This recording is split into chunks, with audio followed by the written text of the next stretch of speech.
Hello and welcome to Bottom Line. With 500,000 COVID-19 cases across the globe, the pandemic is growing by alarming proportions, with even the most developed of nations unable to contain the outbreak. The United States, for instance, now tops the chart for positive cases with well over 85,000 people affected. This is over 4,000 more than that of China, where the pandemic first started. While the global death toll is close to 25,000, Italy alone has registered over 8,200 deaths, and the numbers are only rising. While several countries, including the US, are blaming China for this pandemic across the globe, at this juncture, it is perhaps also important to try and know how China contained the crisis in the first place, and could it have done a better job in as far as containing a global outbreak is concerned? Could China have played a better role in that? Yes, this is one question that nations across the globe, several nations across the globe are asking, including the United States of America. So we need to get a perspective of that from the Chinese side, and today in Bottom Line, we will have a guest joining us from Beijing. Is the foreign editor at Global Times, Shamim Zakaria. Warm welcome to you, Shamim Zakaria, for joining us at NorthEast Live. Welcome. First of all, how is the situation now in China? While there are ample indications that things are back to normal, there are also reports that there are some people who had recovered are again testing positive. Shamim.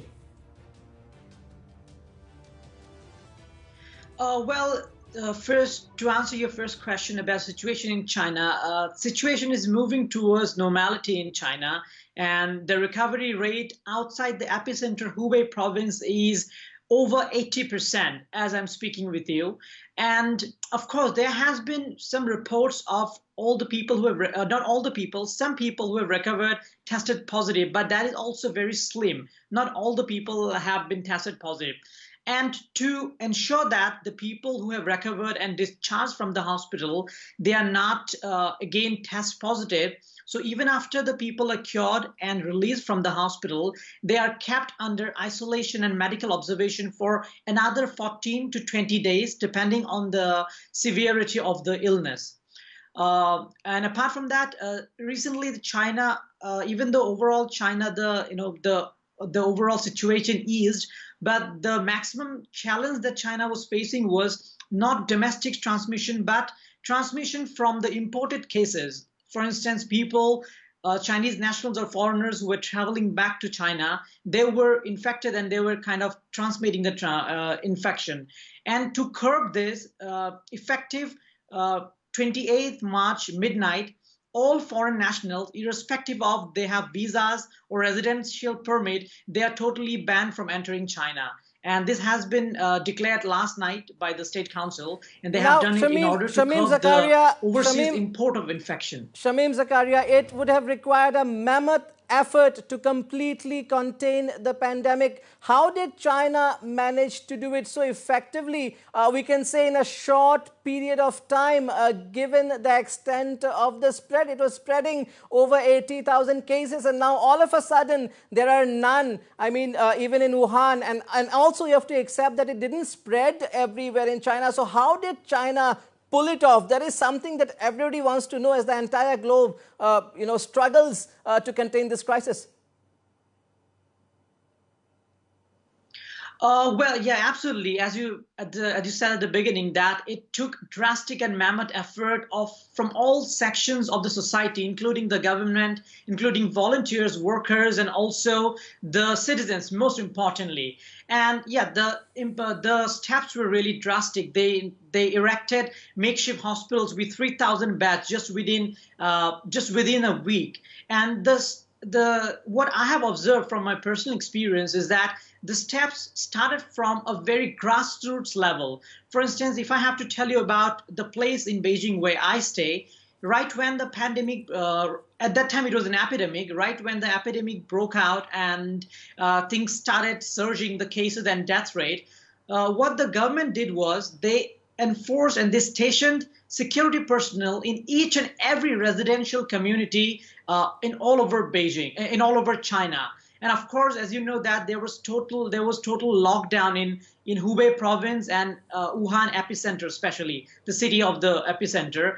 And in other places, they stationed security guard and community volunteers. They were drafted in, and so every time a person comes inside or go outside, they have to submit to mandatory temperature screening. So if I say like small supermarkets, big supermarkets, or any other public places, if I have to enter, I have to go through a temperature screening. I have to give my passport number and detail of my travel history and all sort of details. And apart from that, also, as I said, in my community area, we were issued entry passes. So, for instance, if I have to, if I go out for some urgent, requirements, after before coming back, I have to show my pass. Only then the security personnel would allow me to come inside. And apart from that, they also launched hotlines because in Beijing or in China there are a lot of foreigners as well. So they launch hotline numbers to help the foreigners and to help people of other nationalities. And they, I think, launched the hotline in 7 or 8 languages. So this was kind of the effort, and it was, of course, possible because of the efforts of each and every person from all walks of life, including the normal citizens, the government official, and also community volunteers, most importantly. No denying to that, Shamim Zakaria. Another thing that I would like to ask you is that has China also made any breakthrough in terms of any medicine or vaccine that probably those outside the country may not know of still? Why I'm asking this because at a time of this crisis, the entire globe is still looking at China with disbelief. How could China contain the entire situation all of a sudden? So there are a lot of reports, there are a lot of theories. So do you know of any medicine, vaccine that probably the Chinese have and the world doesn't know about? Skeptical, but yes. Well, of course, I cannot say you with authenticity because I'm not someone from the medical field. But what I have heard about the buzz here is that no, there is no such breakthrough. Of course, they are doing experiments and they are doing research and development. And right now, the last press conference that was addressed by the State Disease Control Board of China, they said that it is still in the stage of animal experimentation. So they are experimenting it on animal, and there have been no declaration as such as of now. Absolutely. Now, Shamim, as somebody who was in China all along when this entire outbreak took place, which month, which day, which date was the alarm sounded? Because even till as late as February or February end, there was not much panic outside China. For instance, US President Donald Trump was in India on the 24th of February. So clearly, the world was still unaware that this kind of a pandemic may hit the globe because there was not much of a crisis. We had flights coming in, we had tourists coming in, we had a head of a nation coming in. So clearly the world was in the dark. What about China? Of course, we know that it started in December, but when was that alarm sounded that, guys, hey, we need to stop and wait, stay put wherever we are? When did that happen? Yes, to explain this, I would say around December, there were some cases coming out, but people or overall in China, we were not aware about the magnitude of the infection and magnitude of the outbreak.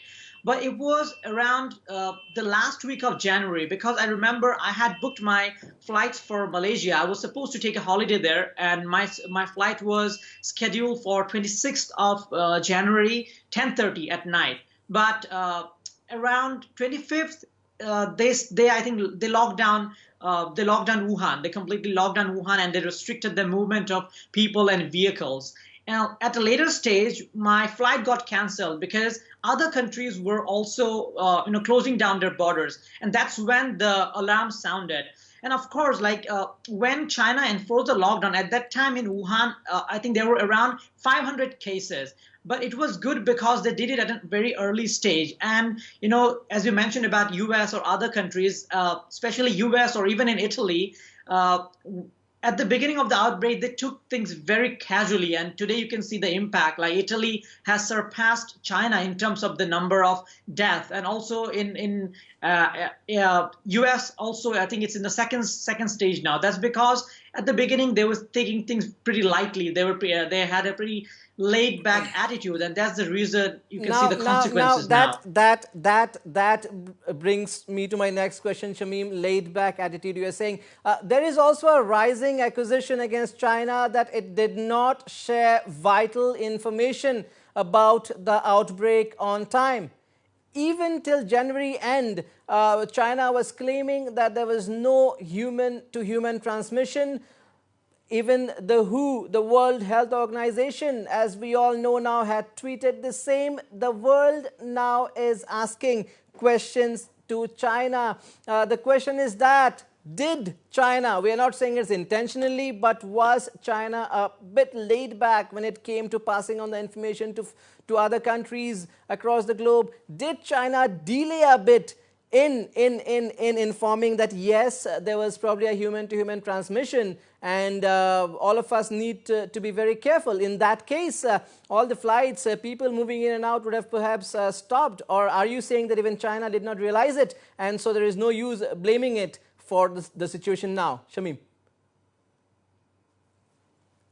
Navarun, I would beg to differ on that note, because what I have personally noticed is that China has been sharing all experiences about treatment, about diagnosis, and also about all the information. And at the beginning, the reason why China didn't sounded an alarm was that even people here, the scientists or the researchers or the epidemiologists, experts, they were also uncertain about the magnitude of the infection.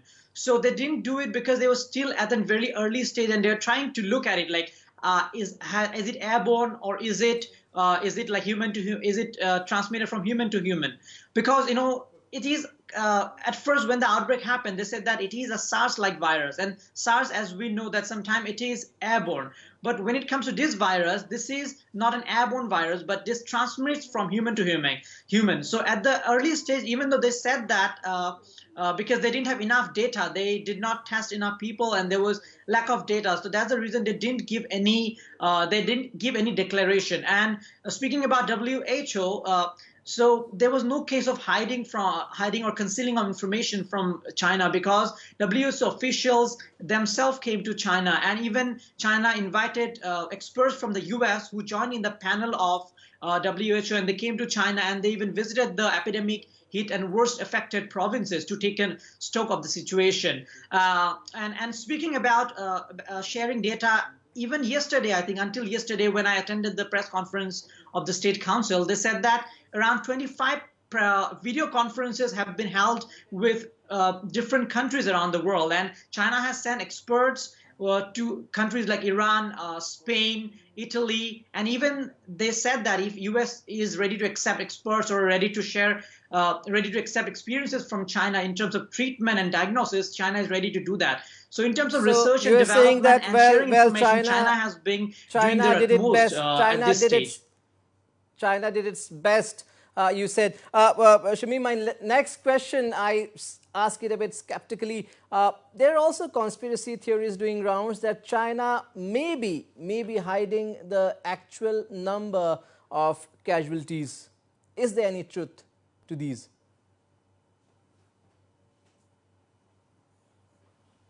Well, as you yourself said, it's a conspiracy theory. So conspiracy theory best looks good as a conspiracy. And apart from concealing the facts, well, as citizens or as residents of a country, apart from believing what the government says, do you have any other means to go and validate that? I don't think so we do, because whenever there is death or there is the death toll, whatever data is shared by the government, that's the only data you have. So I think these are just like conspiracy theory and rumor mongering being paddled across. And, as journalists, we know that when it bleeds, it leads. So whenever it is something sensational, it will travel faster. And that is the reason I think all the conspiracy theories and rumor is being mongered all across. A lot of theories doing rounds. We all know that many nations, several nations rather I should say, even the United States want the COVID-19 to be named as a Chinese virus or Wuhan virus, thus again blaming China for the outbreak globally. Again, trying to indicate that if China would have wanted, it could have done much better as perhaps information sharing is concerned.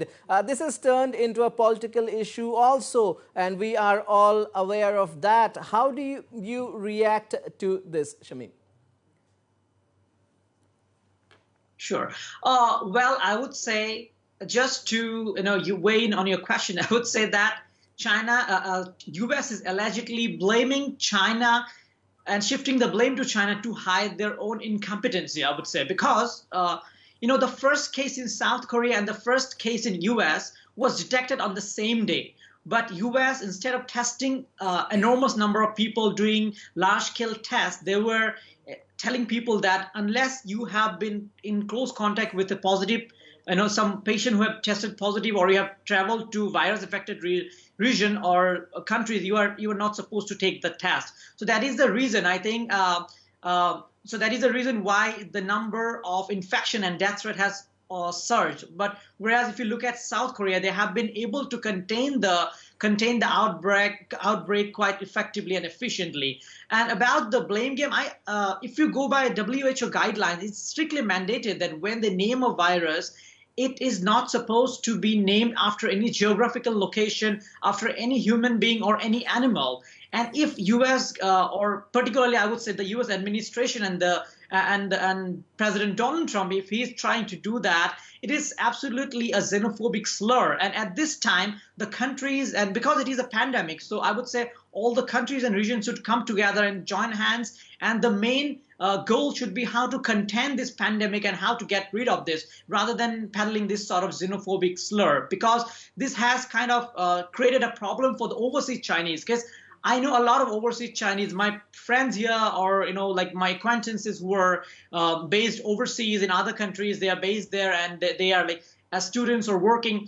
They are at the forefront of a racism. They're facing racist discrimination because of some fatuous attitude of some politicians. So I would say this is not the right time to do this. And the name of the virus has already been finalized by WHO, and they have named it as COVID-19. So there is no question of naming it after any country, because the guidelines strictly forbid doing that. Probably because we had names called Ebola. We still have Japanese encephalitis. So let's duck that for now.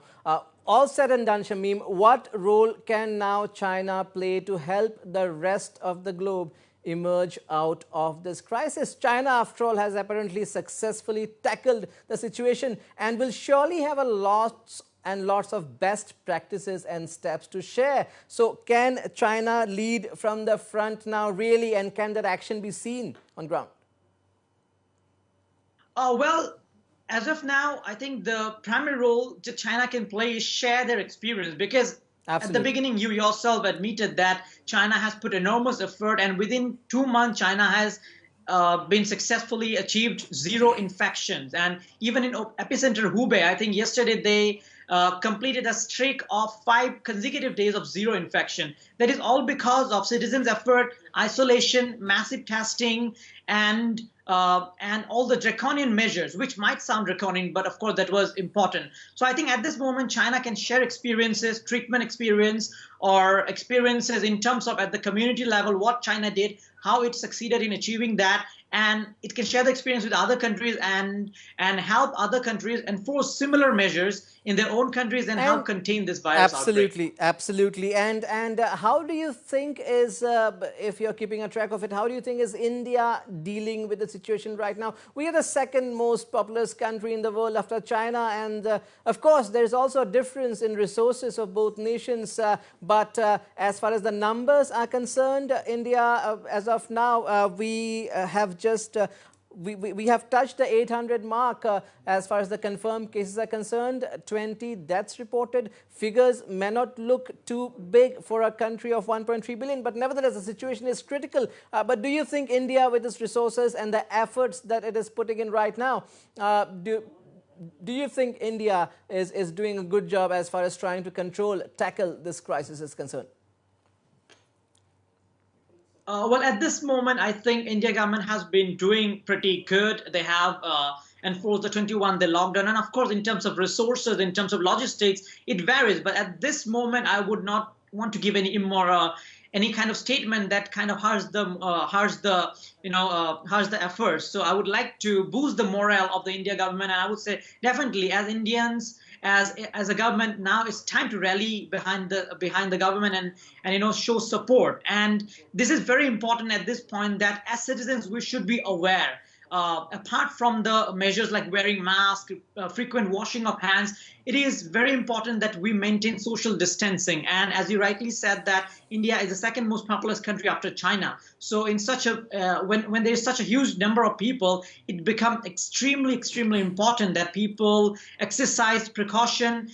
They don't go out unless it is very necessary. And even if they're going out, they should wear masks, or if possible, wear gloves, and yeah, basically need to be self-aware and exercise self-restraint and self-isolation, and also social distancing. And I think if these steps are enforced and people are coming out and people support the steps of the government, definitely India will be able to tame this outbreak. Absolutely, Shamim Zakaria. Thank you for your valuable perspective in giving China's part of the story to us at a time the entire globe is struggling to deal with the crisis. This version, this perspective that you gave was very important because a lot of conspiracy theories are doing the rounds. Several countries are also at the same time blaming China for the situation, but it's also important to know how China feels about it and what kind of efforts China has been putting in. Of course, we are all entitled to our views, opinions and assumptions. Nevertheless, it is important to know what the neighboring country feels. Shamim. I would just like to make a statement that whatever I'm saying, I'm not saying as an expert. And even if I have quoted some expert advice or some data, I would request the people or the viewers of NorthEast Live to not believe me straight away and go and check your own facts. Because at this moment, in terms of when there's an epidemic, with it, there is another problem, that is the infodemic. So it's very important to cross authentic data. Don't believe on inauthentic information. Go to WHO website or government website, and only after that believe on the data. And secondly, whatever I'm saying, it's my personal view, and my views do not reflect the views, or it is not endorsed by my employer, Global Times in China. They were very crucial for us because not much information comes out of the country called China. So it's very important to also get the view of how the nation, how the Chinese feel about it, what the Chinese think, what efforts they have put in. China has put in a mammoth effort to contain the pandemic. Yes, it can definitely play a big role globally, and that's what the world is waiting for now. Yes, there are political differences, and that will always remain, but this is the time to unite for the cause of humanity, and I hope the Chinese do the needful. Thank you so much, Shamim Zakaria, foreign editor at the Global Times Beijing. For having me. And yeah, I wish I wish health and safety to all the Indians, and we'll definitely together in this, and we'll overcome this challenge. Thank you, Shamim. Thanks a lot. We'll have to take a very short break here. Do not go anywhere. We'll come back with more panelists and a lot of other issues.